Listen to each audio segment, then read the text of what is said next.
We had gone camping every year since high school, and nothing ever went wrong. Until the summer we picked Blackwater Ridge. The place had a bad reputation with hikers, mostly rumors about strange noises or missing pets, the usual campfire nonsense. But to us, that made it more fun. We arrived late in the afternoon, set up 2 tents facing each other, built a fire, and settled in for the night. The forest was quiet. Too quiet. No crickets, no owls, not even the wind in the branches. Around 2 a.m., I woke up to what sounded like a tree branch snapping just outside my tent. I froze, listening. Another crack. Then slow, heavy footsteps. Far too heavy to be an animal, walking between the tents. I could hear the dirt packing under each step, deliberate and slow, almost dragging. I thought it was one of my friends messing around until I heard their breathing, 2 soft snores from the tent across from mine. Whatever was outside wasn't human. The footsteps circled, pacing, pausing, then moving again as if sniffing or inspecting us. My heart hammered so hard, I felt it in my teeth. I didn't dare move. I didn't dare breathe. And then suddenly the footsteps stopped completely, right behind my tent. Something enormous exhaled, long and shaky, so close I felt the tent fabric vibrate. I clenched my fists and waited for the zipper to move. It didn't.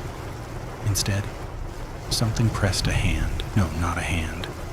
Something with too many joints.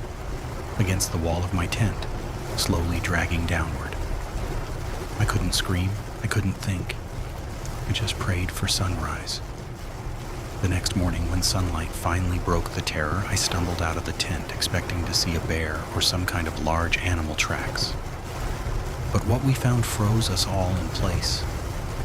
Surrounding our tents were footprints, bare footprints, but impossibly large. Each one was nearly 2 feet long, slightly wider than a human foot, and the toes were elongated like fingers. My friend Jason knelt down to inspect one, and even he, who never took anything seriously, went quiet. "These aren't right," he muttered. "Feet don't bend like this." And he was right. The prints bent inward at angles no human or animal foot could manage, more like a twisted hand pressing into the soil. We argued for hours about what kind of creature could have left them. Mountain lion? No claws. Bear? Wrong shape? Human? Impossible. Around noon, we decided to cut the trip short. We packed our gear, but before leaving, I walked back to the tree line where the prints vanished. Something in the dirt caught my eye. A scrap of black fabric, torn and stuck to a branch. At first, I thought it was from one of our backpacks, but the material was rubbery like old wetsuit neoprene and burned. I suddenly felt watched.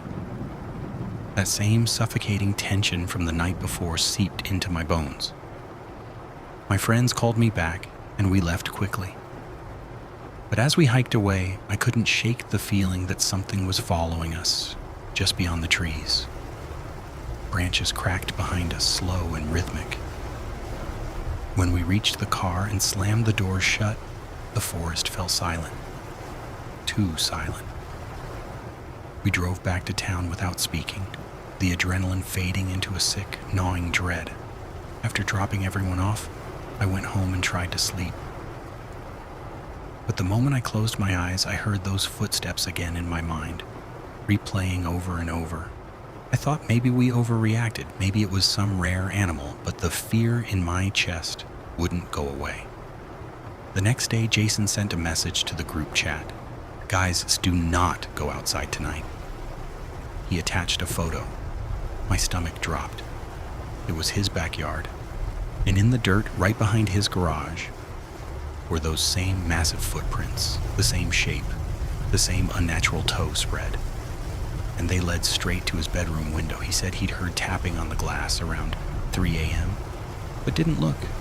I told him to call someone, anyone, but he refused. Terrified people would think he was hallucinating. Later that night, the rest of us reported hearing things too. Branches snapping, soft thuds against our houses, breathing outside the windows. The worst was when our friend Danny said she heard someone whisper her name from the tree line behind her yard. She swore it sounded exactly like my voice, but distorted, like it was being spoken through water. We decided to meet at my place the next morning. None of us slept. And when we gathered, exhausted and pale, one thing was clear. Whatever followed us from that campsite wasn't done.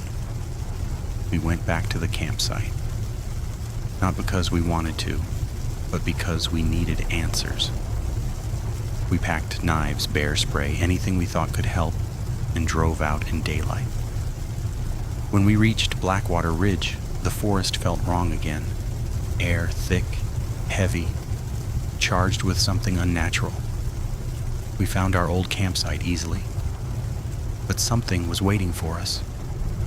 The tents were shredded, not cut, ripped apart like something with enormous strength had grabbed both ends and ripped straight through. The footprints were everywhere, circling, pacing, overlapping. And in the center of the clearing was something new.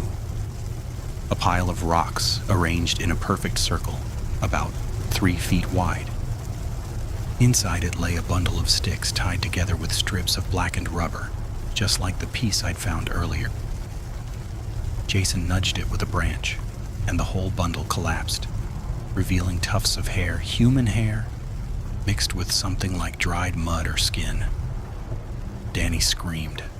We backed away instantly, and then the forest went silent, completely silent. No birds, no wind, no insects, just a low rumbling vibration beneath our feet, like something enormous shifting underground.